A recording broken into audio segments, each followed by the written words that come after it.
আরেকটা গোপন কথা কিছুটা হলেও ইঙ্গিতে বলে যায়, একটা তেলাপোকা আরেকটা তেলাপোকার গলায় ধরে কান্দে। এই গণভোটের প্রস্তাবকারী হলো বিএনপি। পার্লামেন্ট ভাঙলো, ভিতরে ভাঙলো, সংস্কার হচ্ছে, ভিতরে হচ্ছে। ঐকমত্য কমিশনের মেম্বার হইলেন আমার সালাউদ্দিন ভাই, সংবিধানের ভিতরে হয়েছে? সংবিধান পারমিট করে? ফরেন সার্ভিস এই অডিটোরিয়ামে বসে সব রাজনৈতিক দলের লোকেরা বসে আলোচনা করতেছে কিভাবে সংবিধান ভাঙা যায়। আচ্ছা বলেন তো দেখি, রাজনৈতিক দলের লোকেরা একসাথে বসে কিভাবে সংবিধান ভাঙা যায় এই খবর সংবিধান পাইলে সে প্রতিবাদ করতো না?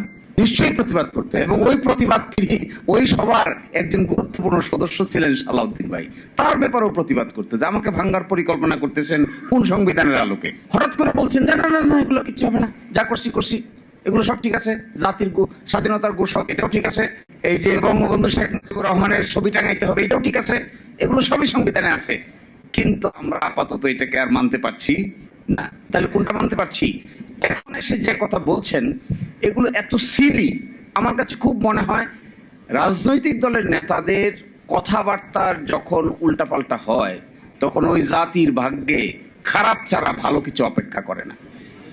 কমিটমেন্ট। আচ্ছা এই কথা কিভাবে বলে? আমি ছিলাম তো ঐকমত্য কমিশনে, আমাদের ভাইয়েরা অনেকে ছিলেন। এই গণভোটের প্রস্তাবকারী হলো বিএনপি।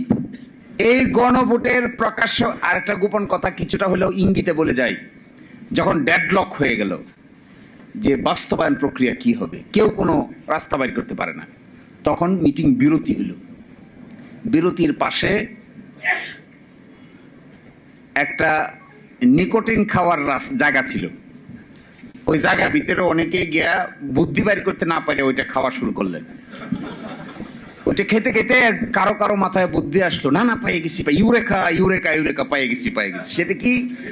চলেন আমরা সবাই মিলে গণভোটের লাইনে যাই, মানুষকে জিজ্ঞাসা করি। কারণ রাজনৈতিক দলের কিছু লোক মিলে এখানে আমরা প্রস্তাব করতেছি, মানুষকে তো জিজ্ঞাসা করি নাই।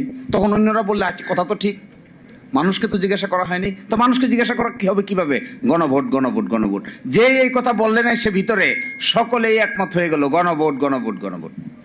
প্রস্তাবকারী লোক মানুষ, প্রস্তাবকারী দল এখন বলছেন গণভোটের আদেশ মানতে তারা বাধ্য নন। তখন এই প্রশ্ন আসছিল যে এই প্রস্তাবকারী দল যে গণভোট, তখন আসছিল একজনই প্রশ্ন করছে হাত তুলে, আমার মনে হয় যদ্দূর মনে পড়ে, মানুষটার নাম আমি বলতে চাচ্ছি না এখানে, তিনিও রাষ্ট্র সংস্কার আন্দোলনের ওয়ান অফ দি গুরুত্বপূর্ণ লোক ছিলেন, সরকারের মন্ত্রী হয়েছেন। তিনি বললেন সংবিধানে তো গণভোট নাই। তখন প্রস্তাবকারী সদস্য আনসার দিল গণভোট করা যাবে না, এই মর্মে সংবিধানে কিছু আছে? সকলে কইল নাই নাই নাই নাই নাই। উনি খুশি হয়ে গেলেন। আমার এখন মনে হচ্ছে এই জন্য খুশি হন নাই যে জনগণকে জিজ্ঞাসা করবেন, এই জন্য খুশি হয়েছিলেন যে তার কথাটা সকলে মিলে গ্রহণ করেছে। তাই সংসদে যে রাষ্ট্রপতিকে একটা অশ্বডিম্ব পাড়ানো হয়েছে, রাষ্ট্রপতিকে উনি জিজ্ঞাসা করেছেন যে অশ্বডিম্ব কিভাবে পারলো? উনি বলছেন অশ্বডিম্ব পারে নাই, পাড়ানো হয়েছে। এই যে অশ্বডিম্বটা পাড়ানো হয়েছে, এই অশ্বডিম্ব বাচ্চায় রূপান্তরিত হয়েছে, তা দিছে, গণভোট হয়েছে, বাচ্চারা কিলবিল করতেছে। এখন ডিম্ব অস্বীকার করলে কি আর বাচ্চা অস্বীকার করা যাবে? ডিম না হয় আপনি অস্বীকার করলেন, বাচ্চা গণভোট তো হয়ে গেছে, বাচ্চা ফুটে গেছে না? গণভোট হয়ে যাওয়ার পরে 70% লোক এটার পক্ষে রায় দিয়ে দিছে। এর মানে কি? খালি বাচ্চা কিলবিল কিলবিল কিলবিল কিলবিল করতেছে। এই কিলবিল কিলবিল বাচ্চাটাকে এখন আপনি বলতেছেন এগুলো সব আন্ডা পর্যায়ে আছে। আমাদের এখানে যে এরসল আছে, যেখানে বেশি তেলাপোকা আছে এরসল মারবেন, একটা এরসল আর মারার পরে দেখবেন একটা তেলাপোকা আর একটা তেলাপোকার গলায় ধরে কান্দে। দুইটাই মৃত্যুপথ যাত্রী।